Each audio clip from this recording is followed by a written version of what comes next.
నెల్లూరు జిల్లా ఇందుకూరుపేట మండలం కొత్తూరు గ్రామ పంచాయతీలో వెలసిన శ్రీ సాయిబాబా మందిరానికి తూర్పున ఉన్న అనధికార ప్రైవేట్ లేఅవుట్లో మహాత్మా గాంధీ జాతీయ ఉపాధి హామీ పథకం నిధులతో సిమెంట్ రోడ్డు వేశారు. ఆ ప్రైవేట్ లేఅవుట్ యాజమాన్యం ప్రభుత్వానికి చెల్లించాల్సిన అన్ని రకాల పన్నులను చెల్లించలేదు సరికదా, సరైన రోడ్లు కూడా వేయకుండా ప్లాట్లు అమ్మి కోట్లల్లో సొమ్ము చేసుకొని వెళ్ళిపోయారు. ఆ అనధికార లేఅవుట్కి పంచాయతీ పాలక వర్గం ప్రస్తుతం ప్రభుత్వ నిధులతో సీసీ రోడ్డు వేయడం, ఇదంతా గ్రామ పంచాయతీ కార్యదర్శి కనసనల్లోనే జరగడం విశేషం.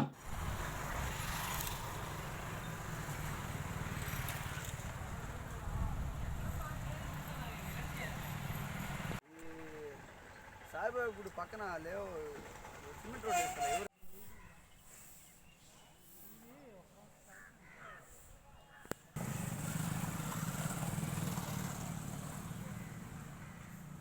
ఇక్కడేనండి ఆయన ఇల్లు కూడా.